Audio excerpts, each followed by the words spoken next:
Thanks for stopping by to check out this episode of Vintage Audio Review.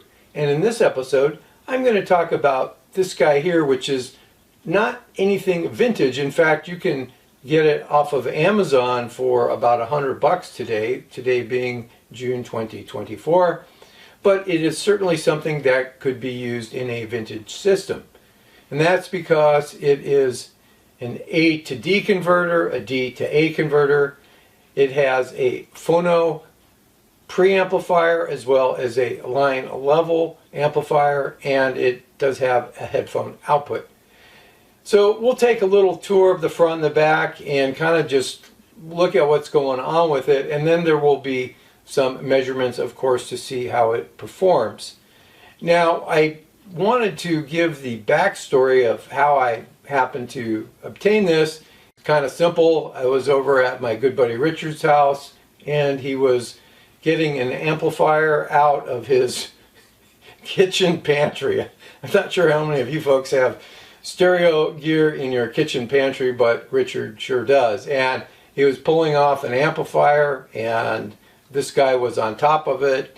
And I looked at it and thought, oh, this would be a fun thing to test. So that's kind of the story as to how I have this thing. So before I decided to put together a video, I did a quick search and saw that all the videos that were out there were just kind of about how you use this guy, and it's a cute little device and that kind of thing. And there was nothing that showed how it performed electronically, and that's right up my alley. So here we are. We'll just look at the front and the back, and then I'll tell you how it performed and give you my final comments.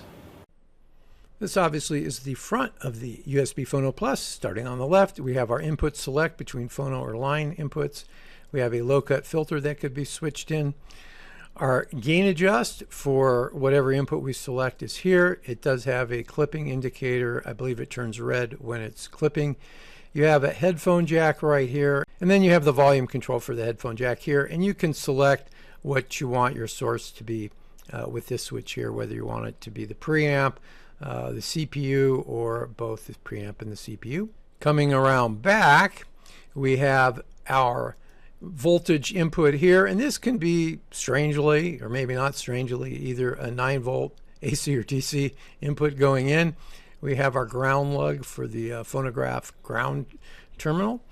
Here is the USB input that goes to your computer, and then you have an opto output here, or you can have the opto input going in to the DAC. This would be the coaxial input going into the DAC, and then we have our preamp line out right here, and then your phono input or preamp line inputs are these guys right here. Right now I've got the USB Phono Plus's gain trim setting set for -4 dB, which gave us the best frequency response. And you can see our gain's 25.5 dB or so. THD is looking real good. We'll say better than 0.002%. SNRs above 60 dB. So overall, it's looking pretty good. This 95 millivolts should be enough for most preamplifiers to work with. If you were putting this into a auxiliary input or a tuner input on a receiver or some sort of preamp, it should be able to work decently with this level coming into it. So now I'm going to go ahead and set the gain trim for 0 dB, and we'll just take a look at that. So with the gain trim set to 0 dB, you can see our THD is still about the same. It's better than 0.002%, and our SNRs are around 62, 63 dB. So the only thing that really changed is the gain. Now we're at about 32.5 dB or so. So this definitely would drive most preamplifiers. However, your frequency response would not be very good. And in case you're wondering about the maximum gain, I'm just going to move the gain trim to 10. So with the gain trim set to 10, we've got 44 dB or so gain. Our THD still pretty darn good at 0.00556%. SNR is still around 62 dB. So it can do a lot of gain. However, if we were to look at this frequency response, and maybe we'll just do it for fun, I bet that it looks really crappy. So here is the frequency response with the gain trim set to +10, in case you were kind of curious. It looks really pretty nasty and you would not want to use it there. I should also note that I do have the RIAA weighting applied for these frequency response measurement. Here we have the USB Phono Plus Pro's frequency response from 20 Hz to 20 kilohertz with the gain trim adjust set for -4 dB. You can see that the channels are balanced to within, about 0.4 of a dB up here. And the overall flatness is maybe up about 0.4 of a dB here at 20 kilohertz for the left channel. And the right channel is probably going to be a little bit more than that, maybe 0.6 of a dB if it were shifted down, such the 0 dBr point was at 1 kilohertz. So it's not too bad for a phono stage. Once again, we're looking at the frequency response from 20 Hertz to 20 kilohertz. And what I wanted to do was show what happens when I put on the low cut filter. That's kind of why I've got this expanded range. And you can see it starts cutting at about 40 Hertz, and at 20 Hertz it's down about 4 dB. I'm going to expand the scale a little bit, and what I want to do is show you what happens when I change the gain trim. Right now we're at a -4 dB gain trim. So right now the gain trim is set to 0 dB, and look at all this noise we got. The frequency response looks similar shape. We've got a bunch of stuff going at the low end of the band, and then you can see all this ringing and noise we have. So you would not want to set the gain trim for 0, which would be the place I would set it if I didn't have this analyzer. I'm going to set it to -2 dB.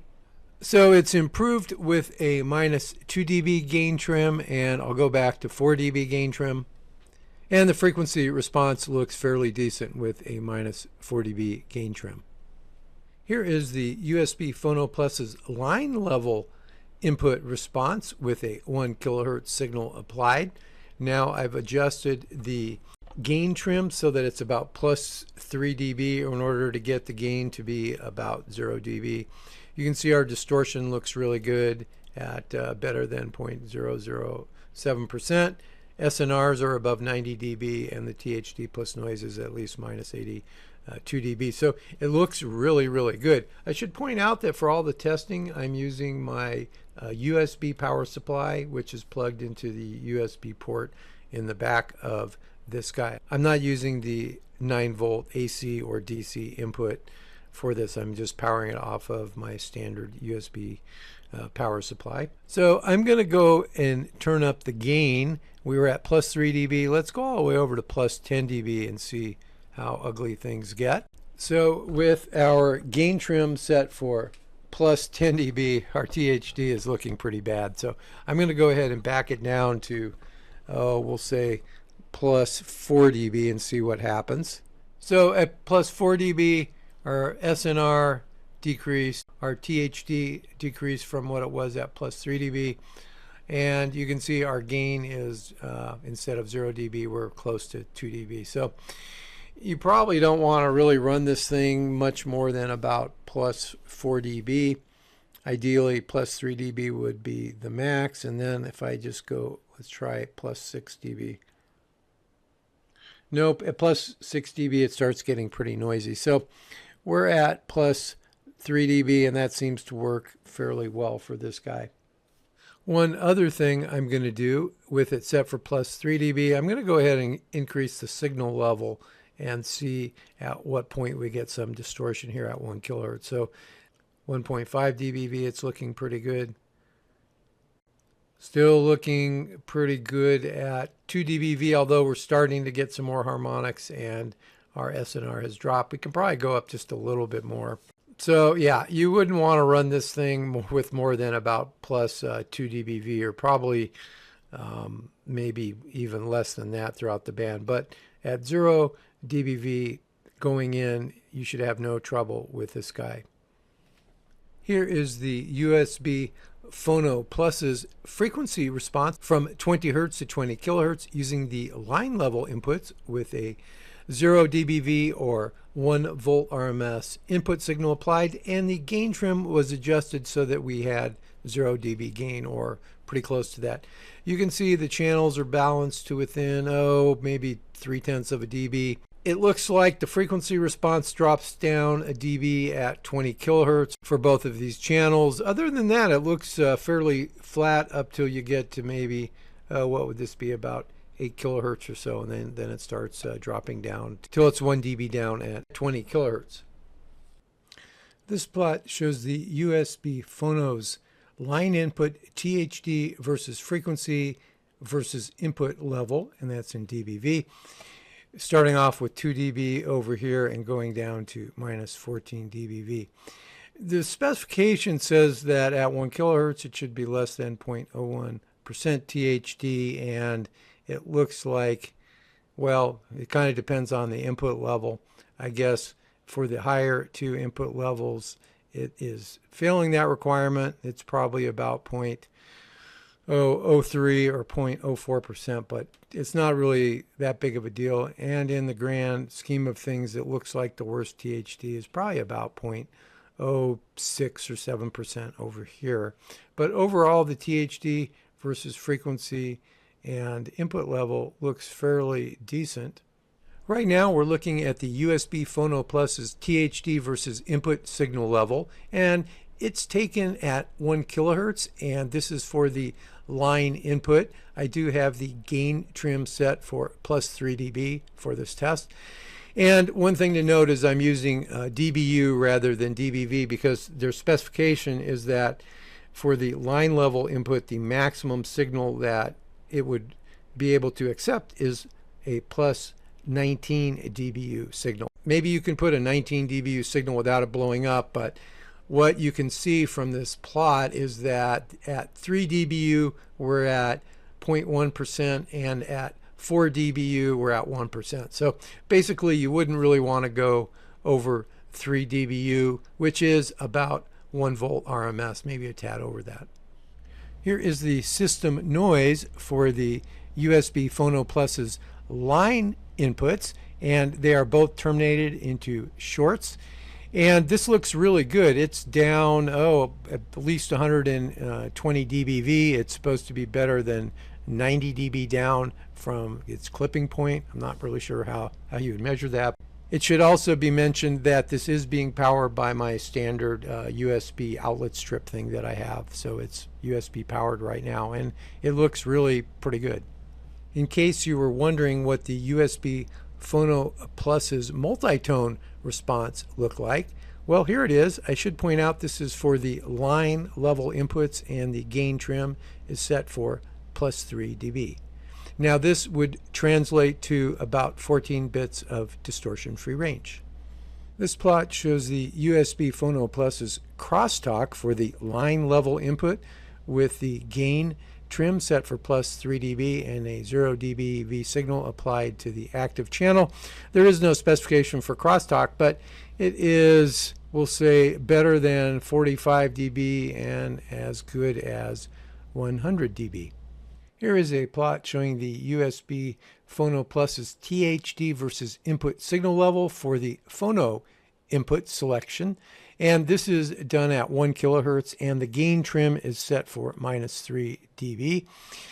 You can see that the worst case distortion over here happens at about minus 27 dBV input, which would be about 40 millivolts, which is the spec. So it's looking pretty good across this range. However, if we were to go over and look at the frequency response, it would not look very good once we got much outside of this range here. I thought I would check out the basic DAC performance of the USB Phono Plus. In this case, I'm only able to use the USB input. I put in a 1 kilohertz 0 dBV signal in here, and the gain trim was adjusted to plus 3. If you start going over that, you start getting just a lot more distortion out of the amplifier that follows the DAC. The output over here is for an SMSL SU-1 DAC, which is a fairly decent DAC, and under the same conditions we can kind of compare it. We've got a gain of, we'll call it 6 dB versus a half a dB. Our output voltage is about double at 2 volts RMS out versus 1 volt RMS out. The SNR on the USB Phono Plus is better by about 9 dB. The THDs are better on the SMSL, but it's kind of a toss-up there. They are better, but they're both very low. And the USB DAC's THD plus noise is a little bit better. So this probably would work for a lot of applications. You just don't want to run that gain trim more than the plus 3 dB, and you're only going to be able to get out 1 volt. The 1 volt RMS level output would be fine if you're going into another preamplifier or an integrated amplifier or receiver. You should be able to live with that.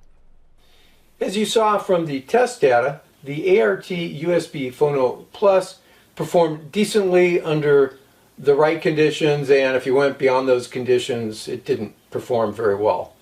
Those right conditions are not specified anywhere in the manual. As far as using it as a DAC, it seemed to work good with the USB input that I put in. It gave a fairly clean output. It's just that it's not of a real high amplitude like you might get out of other DACs, but I believe it could put out a volt, which would be enough to drive most preamps. So I thought as far as the DAC, it worked okay. I did not test this as a analog to digital converter where you would have your line level input phonograph or just maybe a cassette deck, whatever your line level source would be, and you were trying to digitize it using this. I did not try that, but it certainly is capable of doing that. As far as a line level preamp, I thought its noise was really, really low, and that was set with the gain trim at plus 3 dB. That seemed to work out the best for the line level output. Once again, you were only able to get out maybe what you put in, so 0 dB gain coming out of this guy, so it's not really going to amplify a signal a ton more than that. It certainly wasn't able to handle the plus 19 dBu maximum input line level signal that was specified in the manual. The manual had some weird percentage for the frequency response. The frequency response, when you were using this as a phono preamplifier with the gain trim set for minus 3 dB, gave a fairly good frequency response for a phonograph. The only problem is you're only going to get about, I believe it was 25 dB of gain.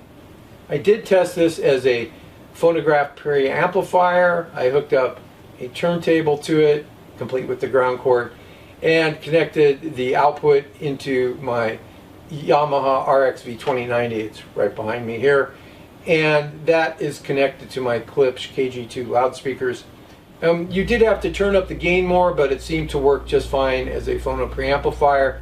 When I moved the gain trim over to 0, I know from the data that the frequency response was going to look really bad, but I didn't really hear anything different, to be honest. It's not the best turntable. It's a Technics linear tracking turntable, and it does an okay job for testing different things, and this certainly would work. So as far as an all-in-one little device, if you don't overdrive it with the gain trim control more than plus 3 dB if you're using it as a line level, or if you keep it at minus 3 dB if you're using it as a phono preamplifier, I thought it would work just fine. It's small.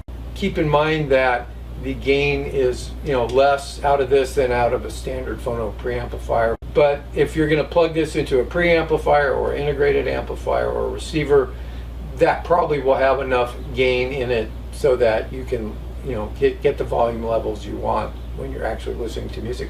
I didn't try the headphones on it. I assume if you were just using it that way, it probably would be just fine. So that's kind of my little take on this guy. For $100, it's not bad.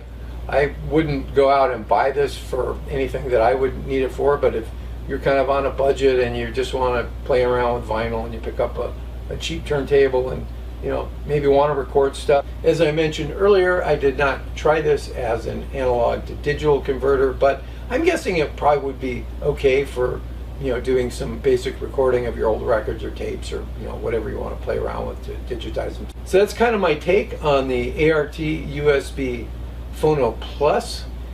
If you liked the video, give me a thumbs up. If you have not subscribed to the channel, please subscribe. It helps the channel grow. And obviously, if you have questions and comments, you can leave them at the appropriate place. And until next time, have a great day or night.